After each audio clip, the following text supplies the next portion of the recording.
Don't Hug Me, I'm Scared is... It's actually really nice. I watched everything... I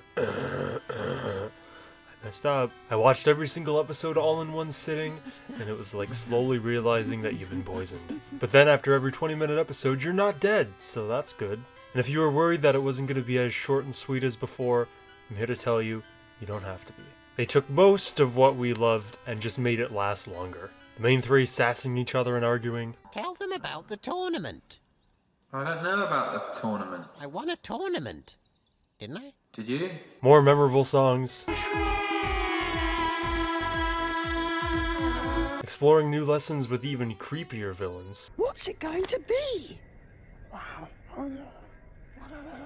And screaming. The creators never lost sight of what made the original series explode. They're the same old beloved characters that traumatized us in the early 2010s. And just giving the main three more time to hang out and react to each other before they were interrupted is so cozy until we enter the scary dimensions. And to me, it's because of a little concept called the bottle episode. The bottle episode is an episode produced cheaply and restricted in scope to use as few regular cast members, effects, and sets as possible. So basically, every video I've ever made for the last 9 years.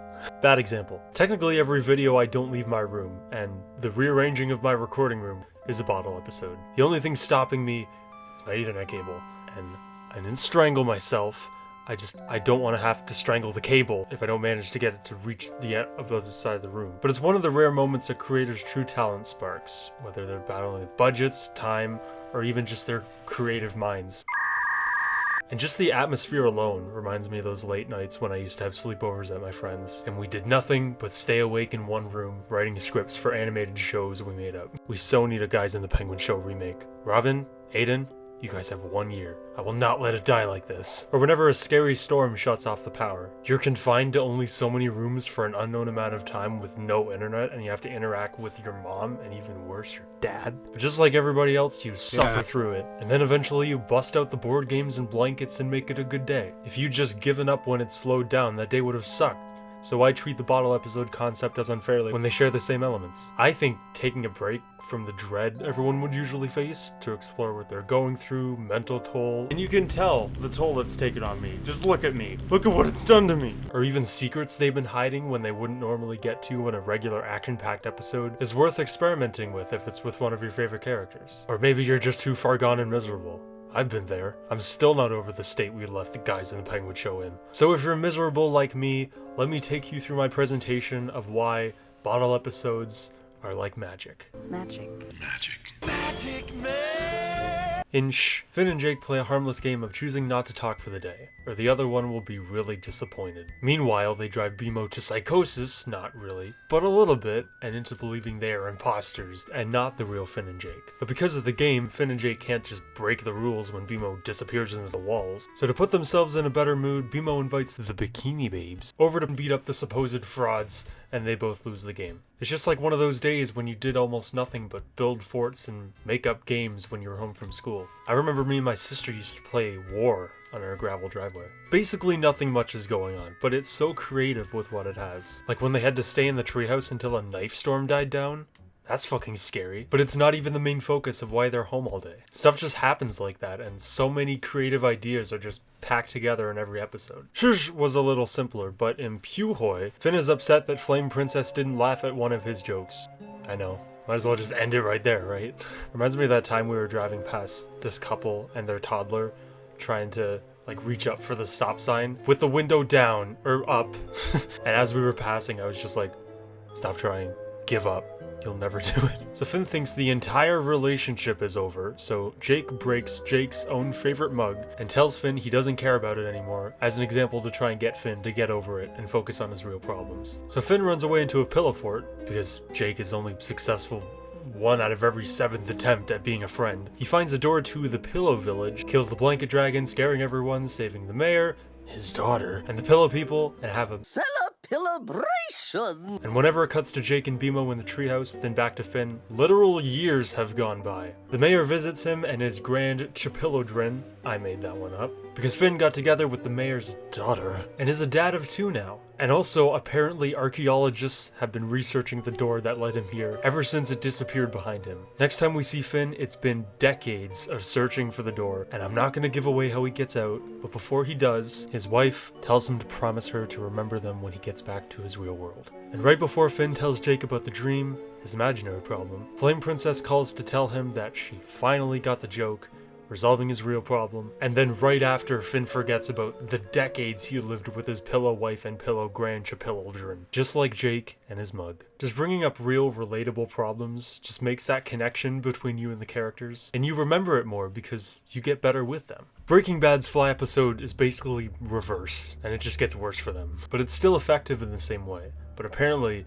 is despised. Oh, and apparently Robin suggested Breaking Bad to me in like grade 6 and wanted me to watch it with her, but I don't remember it. But Robin remembers it. But as I reflect on my life, I think if I watched Breaking Bad as a 12-year-old, it would have made me worse. I remember being messed up as a kid. No! Sorry! I'm sorry, I didn't mean to. It was an accident, I'm sorry.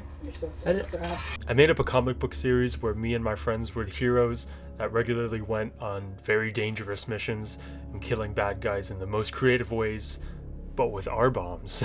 I used to think that was like the top tier insult that couldn't be beat.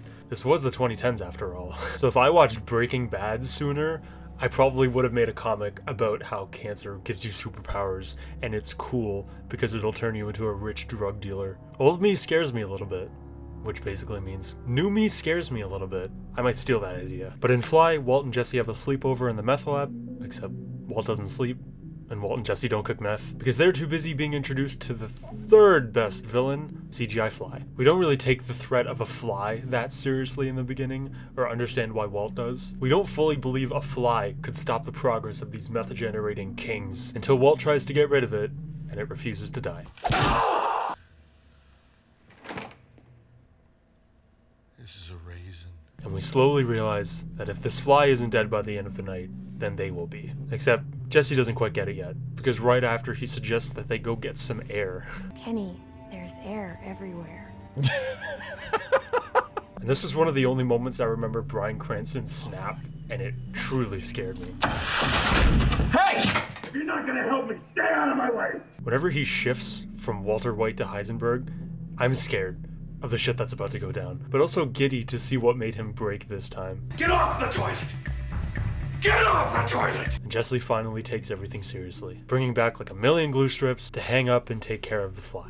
Now they can finally give up running and have some coffee. And it's basically that part of the night when it dies down at a sleepover. And out of everything they talk about, the one secret that was the most shocking to me was when Walt tells Jesse that he missed the perfect moment to die from his cancer. But now that he's recovered, he's realized he's lived too long. And if you know the shit that goes down after, it proves that he was right. Fly has what every other Breaking Bad episode has. Walter White getting mad, tension, Jesse saying bitch. Breaking Bad is so solid that even its worst rated episode is good. Give me a new worst rated episode of a show I like that's good. Old MacDonald had a farm. E-I-E-I-O. And on his farm he had a cow. Okay, fuck you. The worst rated episode of Stranger Things is The Lost Sister. It's technically a bottle episode because it's the only one in the series set in Chicago and the only one where they fuck around in Chicago, meeting another test subject with powers that was also tortured in Hawkins. But in the end, it just looks like Elle bounced at the worst possible time and left everyone to deal with Will's kidney stone or whatever it was he had. She could just go on her little side quest and everything in Hawkins will be paused until she gets back. I didn't know Elle was playing Stranger Things inside the mushroom from USS Callister. How you holding up? You know, we're existing. But meeting a new character when we're already left worried about characters we already love being dead if 11 doesn't save them doesn't really make us care about new characters unless they're sticking around. But this was episode 7 of 9. But if you can shut your brain off from the impending doom back at Hawkins, it's not that bad by itself. It's good that Elle meets someone who's going through the same pain and frustration as her. It still captures the charm of Stranger Things when they share their powers with each other, and especially with the flashbacks near the end.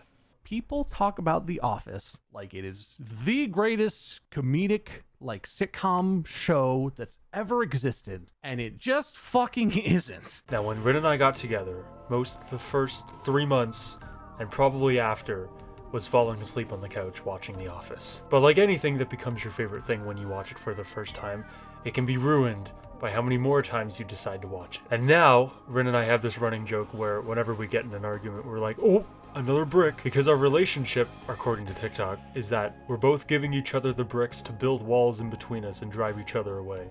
But according to me, I'm building her a house. But whenever people are made to choose the one thing they could watch forever, a lot of people would choose The Office. And I think I might know why. Working fine. That's the original. Well,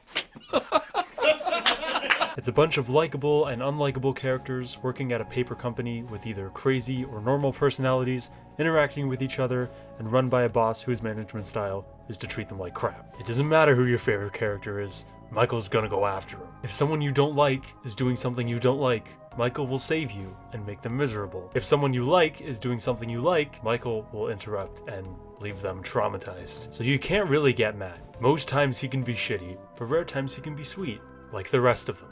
Except Pam. She's always sweet. She just wants to draw. That's basically why it has that bingeability to it. It's just cozy. And I think the ratio between the number of characters and the number of years they spend in an office space together is what makes it resemble one big bottle episode. Even if it's more difficult to give everybody character development and arcs, all the other arcs aren't really made that memorable after, but it doesn't really bother you because then they'll just revert back to the standard version of themselves, whether you liked them or didn't like them. You can't tell me Destroy the Porn isn't a masterpiece. In my Video Games That Cure My Bad Days video, the award I gave out for that atmosphere was Presentable Liberty. You meet a baker, a game dev, a doctor, and a friend.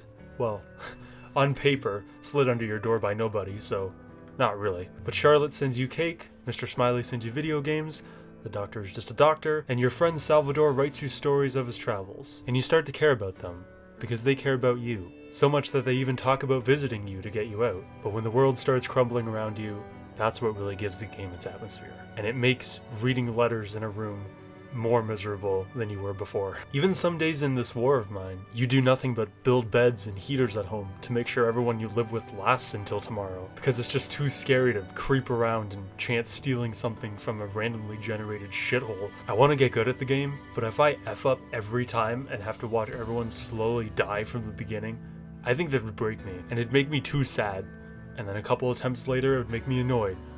And a few more attempts would make me mad, and then enough attempts would break me so much that it would push me into my villain arc, and I would make it a mission to get every death in the game. Where's I going with this?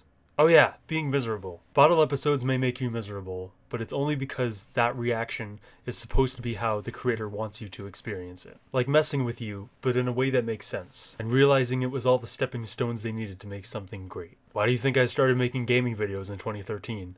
Because they make you miserable, but also they were the stepping stones to make me realize way too late that gaming doesn't have to be the rest of my life.